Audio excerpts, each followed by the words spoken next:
भाजपा प्रदेश मुख्यालय लिए चलते हैं। अरुण सिंह प्रेस वार्ता कर रहे हैं, क्या कुछ कह रहे हैं सुनते हैं। लेकिन 2032 में पेंशन ड्यू होगा। अरे गहलोत जी, हर साल आपने उस पेंशन के लिए जो लायबिलिटी क्रिएट होती है कितना इस बजट में रखा है तो बताओ। एक्चुअरी को बुलाना चाहिए, वैल्यूएशन करवाना चाहिए। हम भी जानते फाइनेंस के छात्र हैं, और वैल्यूएशन के आधार पर जितना आपका इस साल ड्यू बनता है पैसा उतना बजट में रखो, अगले साल का अगले बजट में रखो, तो जो जाके होगा कि आपने एक काम किया। नहीं तो उनको भी झूठा वादा दिखा रहे हो, आप सपना दिखा रहे हो। तो यह लोग जानते, अच्छी तरीके से जानते हैं। महिलाओं की तो स्थिति, उनके ऊपर अत्याचार बहुत, यहाँ राजस्थान नंबर 1 है। 10 रेप पर डे हो रहे हैं। सुबह से 6 तो आज की है कि आज 6 तो अभी हो गए हैं। बताइए, यह राजस्थान की स्थिति इस प्रकार से है। अच्छा भला प्रदेश, उसको क्या कर रखा गहलोत जी ने, तो यह बहुत ही चिंता का विषय है।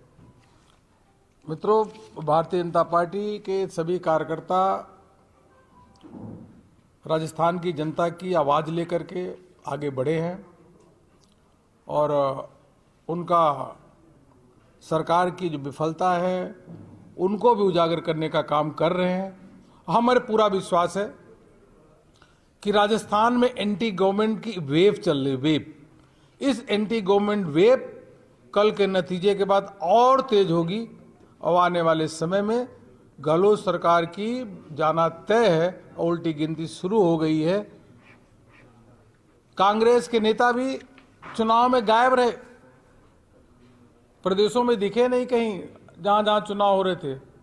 और प्रियंका जी तो उत्तर प्रदेश में जा करके मैं लड़की हूं और लड़ सकती हूं। हमारे राजस्थान के कार्यकर्ता गए, राजस्थान में जो महिलाओं के प्रति अत्याचार है, इन कार्यकर्ताओं ने भी उत्तर प्रदेश में जाके बताने का काम किया कि प्रियंका जी यहां कह रहे हैं कि लड़की हूं, लड़ सकती हूं, लेकिन बताया कि राजस्थान में क्या स्थिति है। प्रियंका जी राजस्थान में महिलाओं पे अत्याचार होता है, बलात्कार होता है, वो नहीं जाती है घटना स्थल पे। उत्तर प्रदेश के कार्यकर्ताओं ने भी यह बात को महसूस किया। राजस्थान के लोग जो बात करते उस पर मुहर लगाई, और यही कारण है कि कल नतीजे जो आएंगे आप देखेंगे कि कांग्रेस का सुपड़ा साहब भी छोड़िए, कांग्रेस 5 सीट भी नहीं पाएगी उत्तर प्रदेश में। यह स्थिति है वहाँ पे। क्योंकि जब आप केवल राजनीति के लिए काम करते हैं, मन में समाज सेवा की बात नहीं होती, तो ऐसे ही नतीजा आएगा। अंत में यही कहूँगा कि राजस्थान के मुख्यमंत्री जी, आप घोषणावीर मत बनिए। आप जो हकीकत में है उसको काम करके दिखाइए, उन्हीं की घोषणा करिए। और सरकार बनने से पहले जो आपने घोषणा की था किसानों के लिए, युवाओं के लिए, महिलाओं के लिए और सबके लिए जो किया था, उन घोषणाओं को आपने कितना क्रियान्वित किया है, उस क्रियान्वित का आप बताने का काम करिए। केवल आपके फर्जी आंकड़े और फर्जी डाटा से काम नहीं चलेगा। और जो आप आगे घोषणा कर रहे हो उसका source of fund, what is the source of fund, from where it will come, whether you have provided in budget और नॉट, ये चीज उनको बताने का काम करना चाहिए। और कल का दिन यहाँ के कार्यकर्ता, पूरे देश भर के भारतीय जनता पार्टी के कार्यकर्ताओं को बहुत शुभ दिन होगा। माननीय प्रधानमंत्री मोदी जी की जो काम है, उनकी लोकप्रियता है, गरीब कल्याण की योजनाएं हैं, उसका लाभ पूरे देश भर में मिल रहा है। और भारतीय जनता पार्टी का ग्राफ लगातार माननीय प्रधानमंत्री जी के नेतृत्व में बढ़ता ही चला जा रहा है और बढ़ता ही रहेगा।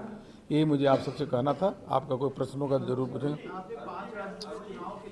हाँ, मत बढ़ रहा है। तो पंजाब में आपकी सरकार नहीं बन रही है, आपने मान लिया, आप हार रही है, मान लिया, कारण क्या है? नहीं, हार नहीं रही, हमारी सरकार थी नहीं तो हार कहाँ रही है? एक मिनट, सरकार नहीं बना पा रहे आप। अरे भाई आप ये बताओ, हम वहाँ 23 सीट पे लड़ते थे, केवल 23 सीट पे। भारतीय जनता पार्टी का संगठन वहाँ था नहीं। हम कभी ये दावा नहीं करते कि केरल में हमारी सरकार बन रही है। हम जरूर सरकार बनाने के रास्ते पे जा रहे हैं, इस बार हमारा मत है, मत परसेंटेज, वोट परसेंटेज कई गुना वोट परसेंटेज बढ़ेगा आने वाले समय में। जैसे हमने त्रिपुरा में सरकार पहली बार बनाई, आने वाले समय में पंजाब में भी भारतीय जनता पार्टी सरकार अवश्य रूप से बनाएगी।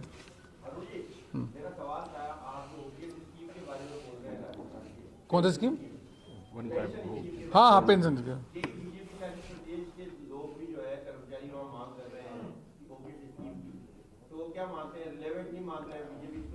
नहीं, इट इज वेरी रिलेवेंट, बहुत रिलेवेंट है, लोगों को राहत देनी ही चाहिए, मैं भी ऐसा मानता हूं। लेकिन आप उसके लिए फंड तो प्रोविजन करो, आप एक्चुअरी से बुला के वैल्यूएशन कराओ, और वैल्यूएशन करने के बाद आज की लायबिलिटी जो होती है उस लायबिलिटी को प्रोविजन करो, क्योंकि लायबिलिटी तभी शुरू हो गई है।